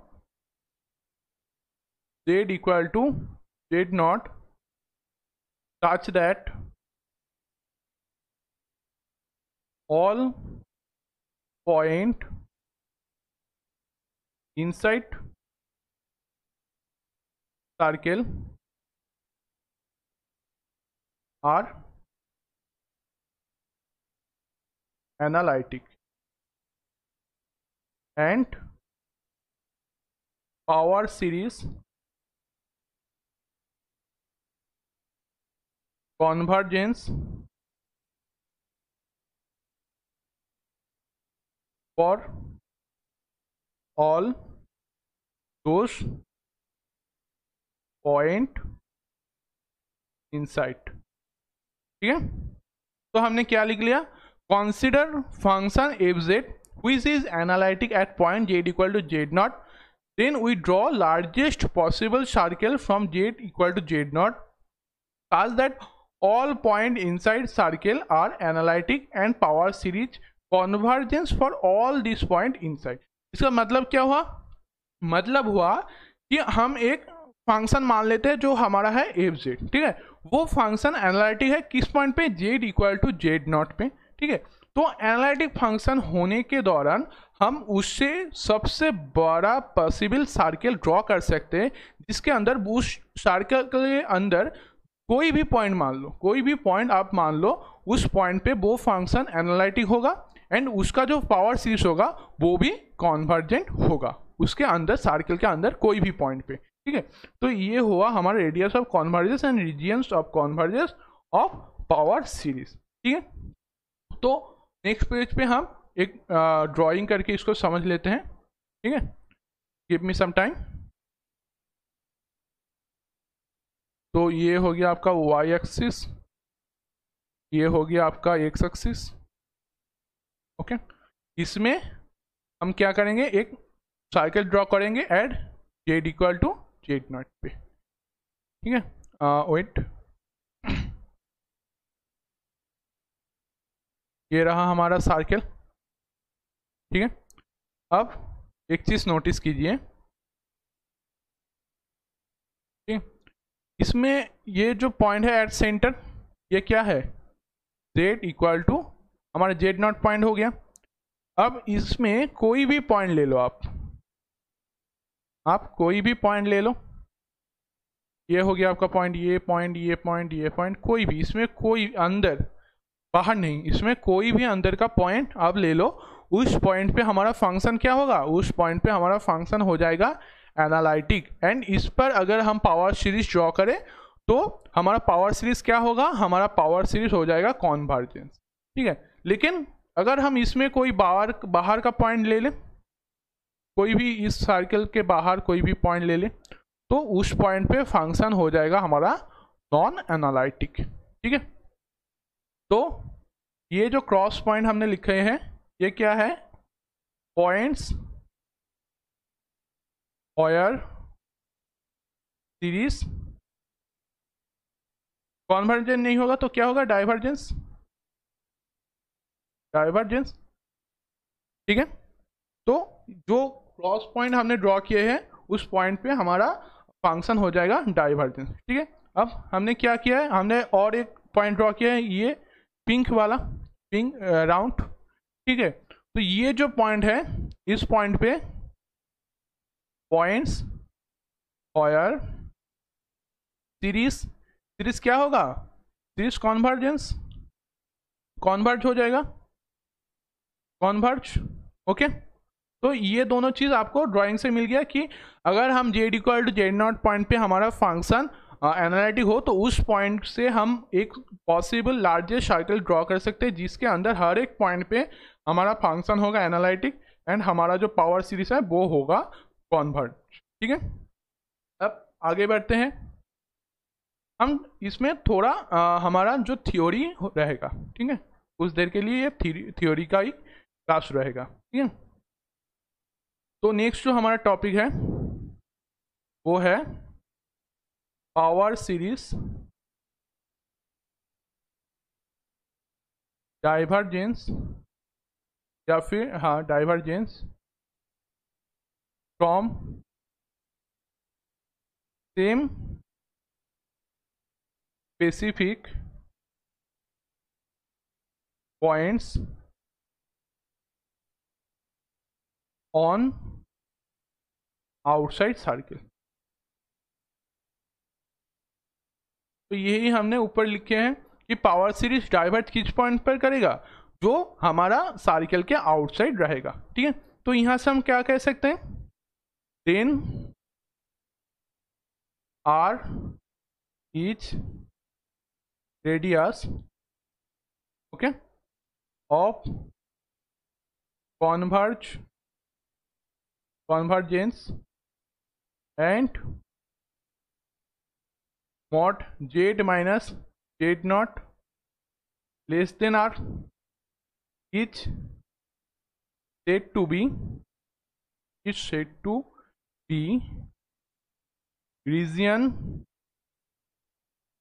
of convergence of power series और पावर सीरीज। तो देखिए हमने क्या सीखे थे, अगर हम इसको लिखे z minus z0 equal to r, तो क्या होता है, z0 होता है हमारा सेंटर एंड r होता है हमारा रेडियस। तो अब हमने क्या लिखा कि अगर हमारा r से छोटा हो, r से छोटा मतलब ये कितना डिस्टेंस हो गया, ये हो गया हमारा टोटल r, ये हो गया r।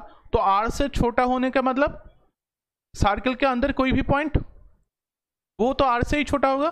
तो अगर r radius of the convergence and z minus z0 का mod less than r is said to be region of convergence of power series.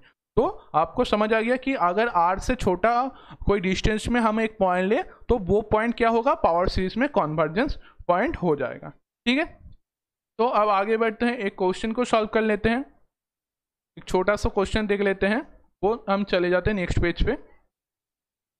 तो हमारा क्वेश्चन जो है, क्वेश्चन हमें पूछा गया है कि function of z equal to 1 by z plus 3 and z plus 1, ठीक है, अबाउट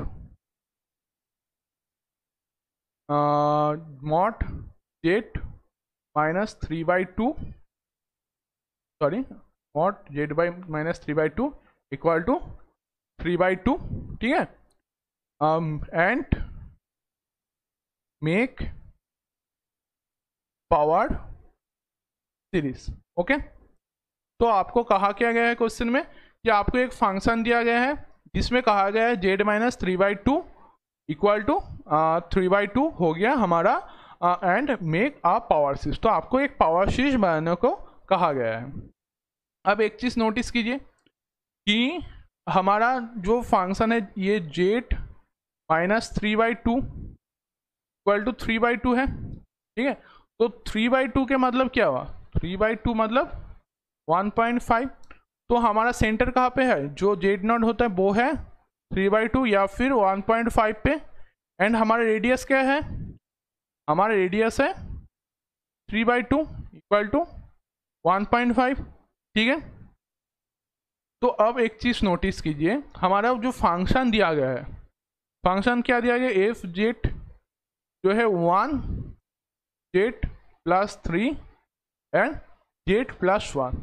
तो ये जो फंक्शन है ये किस किस पॉइंट पे नॉट डिफाइंड होगा, नॉट डिफाइंड कब होगा, अगर नॉट डिफाइंड का मतलब अगर ये हमारा फंक्शन इनफाइनाइट हो जाए।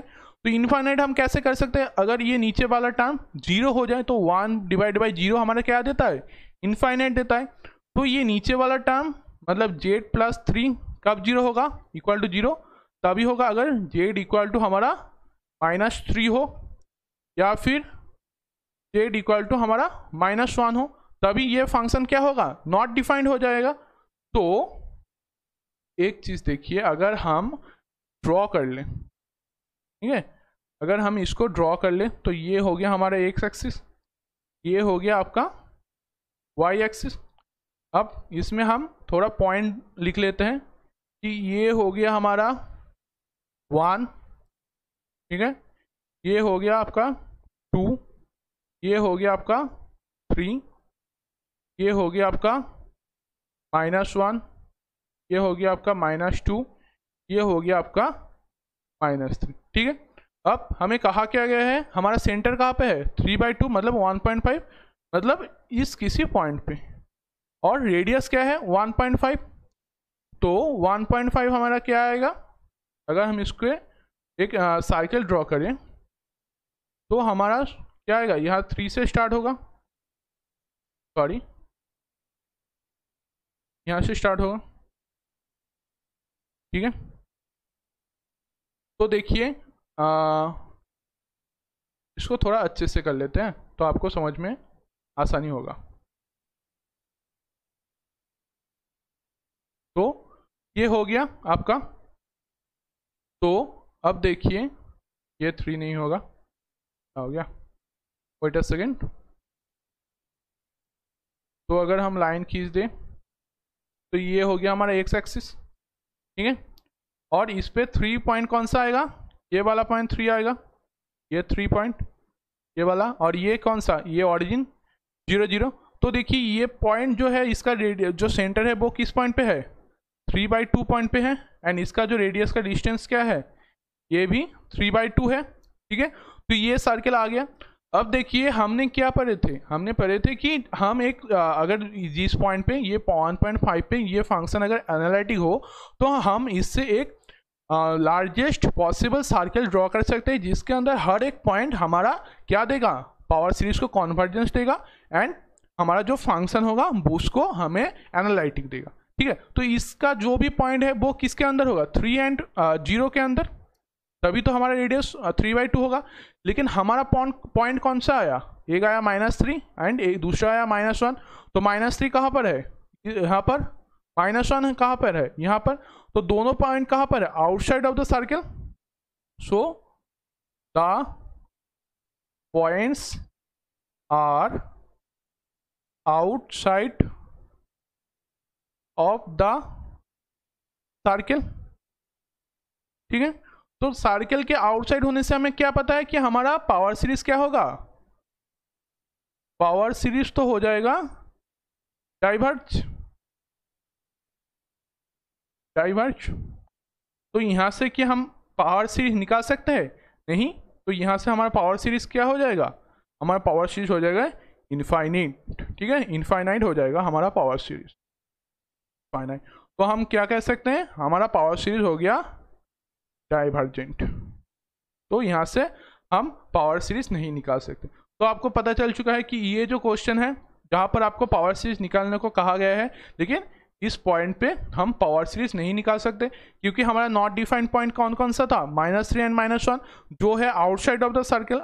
इनसाइड ऑफ द सर्कल क्या होता, 1 होता, अगर 2 होता मान लो, या फिर 0.5 कुछ भी होता तो तब वो सर्कल के अंदर आता, लेकिन अभी तो है वो सर्कल के बाहर। तो ये जो सीरीज है वो हो जाएगा हमारा डाइवर्जेंट, मतलब हमारा पावर सीरीज हो जाएगा इनफाइनाइट। ठीक है, तो अब आगे बढ़ते हैं। तो हमने पढ़ा कि डाइवर्जेंट एंड कॉन्वर्जेंट, लेकिन सर डाइवर्जेंट कैसे होता है, डाइवर्जेंट चीज है क्या, तो इसको थोड़ा हम ग्राफ से समझेंगे। ठीक है, तो ये हो गया हमारा एक्स एक्सिस, ये हो गया हमारा वाई एक्सिस, और एक ग्राफ कर लेते हैं जिससे हम डाइवर्जेंट एंड कॉन्वर्जेंट एक साथ समझ लेंगे। ये हो गया हमारा एक्स एक्सिस, ये हो गया हमारा वाई एक्सिस। ठीक है, तो अब देखिए डाइवर्जेंट चीज क्या होता है, जो 0 से स्टार्ट हो। ठीक है, 0 से स्टार्ट हो, अंदर कुछ वेरी कर दे, लेकिन आखिर में वो इनफाइनाइट तक चल जाए। ठीक है, ये होता है हमारा डाइवर्जेंट। ठीक है, क्या हुआ, जो 0 से स्टार्ट हुआ, अंदर कुछ वेरी हुआ, लेकिन आखिर में कहा गया वो इनफाइनाइट तक चला गया, कोई 0 पॉइंट पे या कोई डिफाइंड वैल्यू नहीं दे रहा है, तो ये हो गया हमारा डाइवर्जेंट। अब कॉन्वर्जेंट क्या हुआ कि वो पहले पिक किया, फिर अंदर में कुछ वेरी हुआ, ठीक है, लेकिन आखिर में वो 0 पे आ गया। ठीक है, तो ये हो गया हमारा कॉन्वर्जेंट, जो पहले पिक, देन अंदर में कुछ वेरी, देन आखिर में 0 पॉइंट। तो ये आपका हो गया कॉन्वर्जेंट। ठीक है, तो डाइवर्जेंट हमारा क्या होता है, डाइवर्जेंट होता है at last it will reach infinite, infinite. Okay, और कॉन्वर्जेंस हमारा क्या हुआ, एट लास्ट सैचुरेशन और 0। ठीक है, तो आखिर में सैचुरेशन क्या हो रहा है, हमारा 0 हो रहा है। ठीक है, तो यहां से हम क्या कर सकते हैं, यहां से हम लिख सकते हैं sum of series will be infinite at z equal to z1 for divergent point. ठीक है, ये तो आप ग्राफ में भी देख सकते हैं कि हमारा सीरीज कहाँ तक जा रहा है, इनफाइनाइट, इनफाइनाइट तक जा रहा है at z equal to z1 point.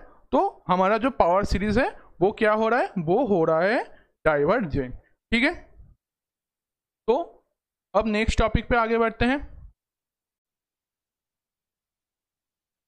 तो नेक्स्ट जो हमारा टॉपिक है वो है formula for radius of convergent. क्या है,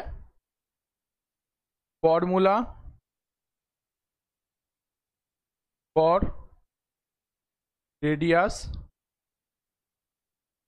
ऑफ कॉन्वर्जेंट। ओके, तो यहाँ पर हम कुछ फॉर्मूले को लिखेंगे जो बाद में आपको बहुत सारे क्वेश्चन में इस्तेमाल होने को दिख जाएगा। ठीक है, तो हमने जो पावर सीरीज लिखे थे वो कैसा था, f of z equal to a0 plus a1 z minus z nought plus a2 z minus z nought whole square plus dot dot कहाँ तक, plus an z minus z nought whole to the power n। ऐसा ही था हमारा power series. ठीक है, तो अब इसमें जो हमें एक सर्कल मिलेगा, हमने तो पढ़े थे कि हम एनालिटिक्स से एक पॉसिबल लार्जेस्ट सर्कल ड्रॉ कर सकते हैं। ठीक है, तो उस सर्कल का कुछ रेडियस होगा, तो उस रेडियस मान लेते वो रेडियस है r, अगर वो हो जाए limit n tends to infinite mod of an plus 1। ठीक है, तो यहाँ से हम रेडियस निकाल सकते हैं। हमारा टॉपिक क्या है, formula for radius of convergent. तो ये हमारा हो गया पावर सीरीज। अब ये इस पावर सीरीज से हम जो पॉसिबल लार्जेस्ट सर्कल ड्रॉ कर सकते हैं उसका रेडियस क्या होगा, limit n tends to infinite mod an divide by an plus 1। ठीक है, तो यहाँ से तो हमें रेडियस मिल गया, लेकिन इसमें एक और पोर्शन है जिसको हम कहते हैं रेशियो टेस्ट।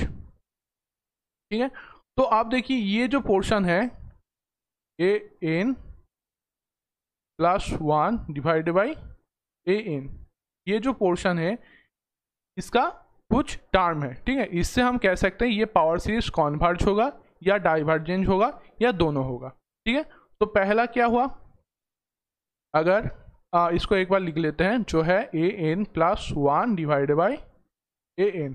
ठीक है, ये हो गया हमारा रूट टेस्ट का फॉर्मूला। अगर ये लेस देन 1 हुआ, ठीक है, देन हमारा जो पावर सीरीज होगा वो कैसा होगा, वो होगा कॉन्वर्जेंट। ठीक है, नेक्स्ट अगर ये ग्रेटर देन 1 हुआ तो हमारा जो पावर सीरीज है वो कैसा होगा, वो होगा डाइवर्जेंट। ठीक है, और ये इक्वल टू 1 हुआ तो क्या होगा, तो कॉन्वर्जेंट या फिर डाइवर्जेंट कुछ भी हो सकता है। ठीक है, तो आपको ये तीनों फॉर्मूला मिल गया। हमें रेडियस कैसे निकाल सकते हैं, ये वाले फॉर्मूला से, और इसमें जो रेशियो वाला टर्म है, ये वाला टर्म, तो इसको हम कह सकते हैं, इससे हम पता चल चुका है कि ये जो हमारा सीरीज है वो कॉन्वर्जेंट होगा या डाइवर्जेंट होगा। तो कैसे निकाल सकते हैं कि ये जो an plus 1 divide by an mod का है, तो ये अगर लेस देन 1 हुआ तो होगा हमारा कॉन्वर्जेंट, अगर ये ग्रेटर देन 1 हुआ तो हमारा हो जाएगा डाइवर्जेंट, एंड अगर ये इक्वल टू 1 हुआ तो कॉन्वर्जेंट एंड डाइवर्जेंट कुछ भी हो सकता है। ठीक है, तो इससे हम 2 पॉइंट लिख सकते हैं। पहला पॉइंट हो गया for convergence coefficient will keep decrease। क्या होगा, ये जो हमने सीरीज लिखे हैं इसमें कोफिशिएंट क्या है, a0 a1 a2 dot dot an। तो अगर हमारा सीरीज कॉन्वर्जेंस टाइप का हुआ तो ये कोफिशिएंट क्या होगा, पर डिक्रीज होने लगेगा, मतलब a0 ग्रेटर देन a1 होगा, a1 ग्रेटर देन a2 होगा, a2 ग्रेटर देन a3 होगा। ठीक है, next point for divergence radius of convergence equal to क्या होगा, इनफाइनाइट होगा। मतलब क्या हुआ, ये जो हमने रेडियस निकालने का फॉर्मूला निकाले हैं, ये limit n tends to infinite mod an divided by an plus 1, ये हमें क्या आंसर देगा, ये देगा हमें इनफाइनाइट। तब हमें पता चल जाएगा कि हमारा जो सीरीज है वो किस टाइप का है, वो है डाइवर्जेंस टाइप का। ठीक है, अब एक और फॉर्मूला है उसको हम लिख लेते हैं। नेक्स्ट जो हमारा फॉर्मूला रेडियस निकलने का है वो है r equal to 1 divide by limit n tends to infinite mod an 1 by. ठीक है, तो ये हो गया हमारा दूसरा फॉर्मूला। यहाँ से भी हम कह सकते हैं कि हम पता चल चुकेगा हमें कि हमारा जो सीरीज है वो कॉन्वर्जेंस है या नहीं। तो कैसे, इसमें भी है रूट टेस्ट। ठीक है, तो रूट टेस्ट क्या है, अगर हमारा mod an to the power 1 by n less than 1 हुआ तो हमारा सीरीज हो जाएगा कॉन्वर्जेंस। ओके, अगर ये ग्रेटर देन 1 हुआ तो क्या होगा, तो हो जाएगा ये डाइवर। ओके, तो आप देख लिए जो सेकेंड हमारा फॉर्मूला है उससे हम रेडियस निकाल सकते हैं। और हमारा जो टर्म था mod a n whole to the power 1/n, अगर वो 1 से छोटा हुआ तो वो जो सीरीज है वो हमारा हो जाएगा कॉन्वर्जेंस, अगर वो 1 से ग्रेटर देन हुआ तो वो हो जाएगा डाइवर्जेंस। तो ये हुआ कुछ हमारा formula for radius of convergence. ठीक है, तो इसको थोड़ा सा ध्यान में रख देंगे। अब इससे एक क्वेश्चन हम कर लेते हैं तो आपको आसानी होगा समझने में कि ये चीज़ है क्या। ठीक है, तो क्वेश्चन दिया गया है आपको, वेट अ सेकेंड, क्वेश्चन आपको दिया गया है function of z equal to summation infinite n equal to 0 2n factorial n factorial का स्क्वायर। ठीक है, and z minus 3i whole power n का रेडियस आपको फाइंड करना है। ठीक है, तो आपको इस रीजन में आपको रेडियस फाइंड करना है, किस फंक्शन के लिए, इस फंक्शन के लिए। तो अब हम क्या कर सकते हैं, देखिए हमें रेडियस फाइंड करना होगा तो रेडियस का कोई फॉर्मूला हम यूज कर लेंगे।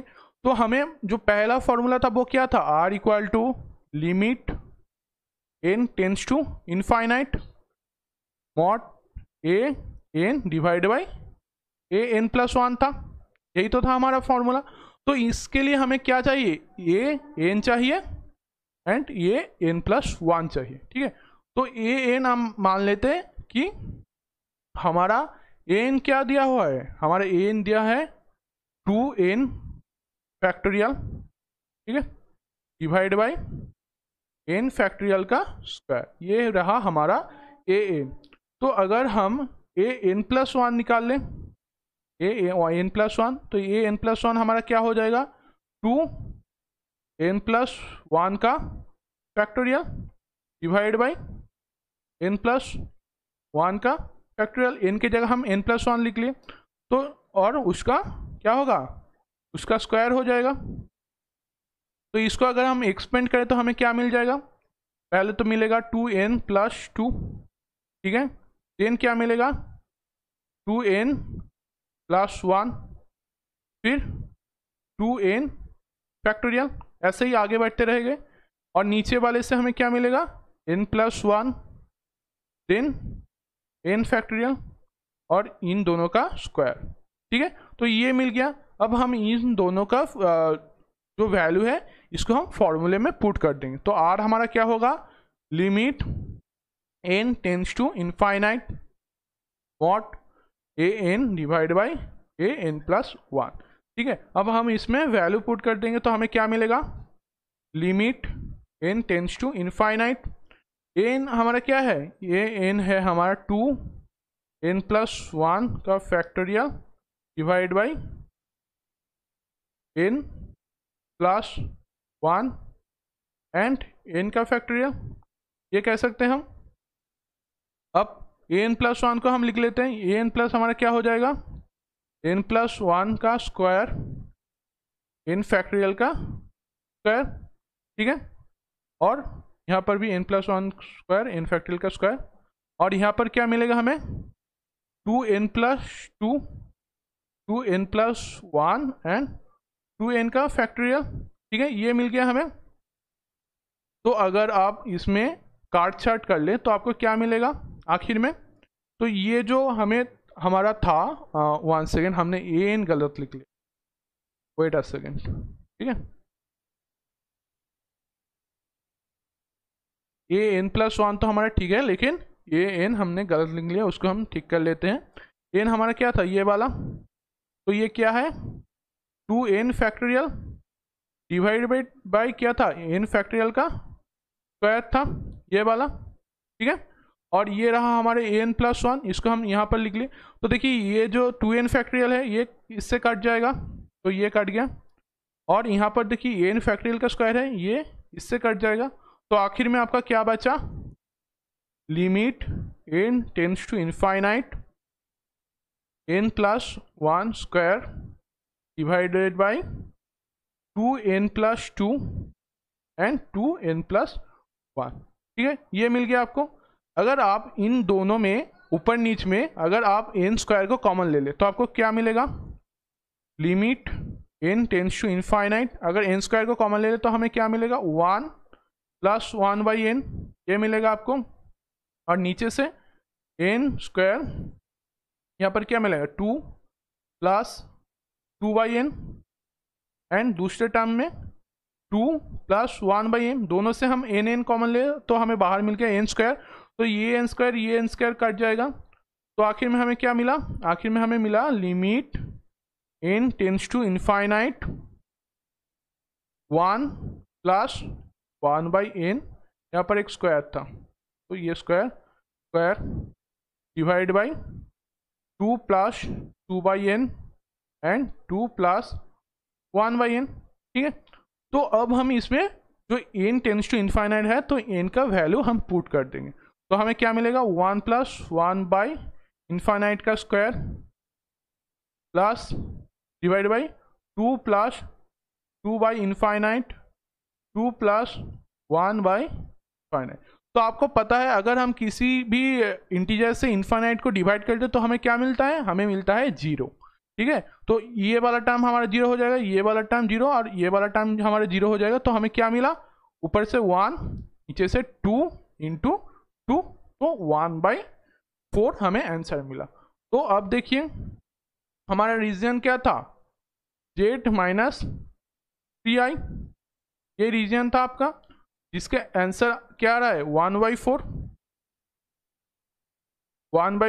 तो 1/4 का मतलब क्या हुआ 0.25, यह क्या है लेस देन 1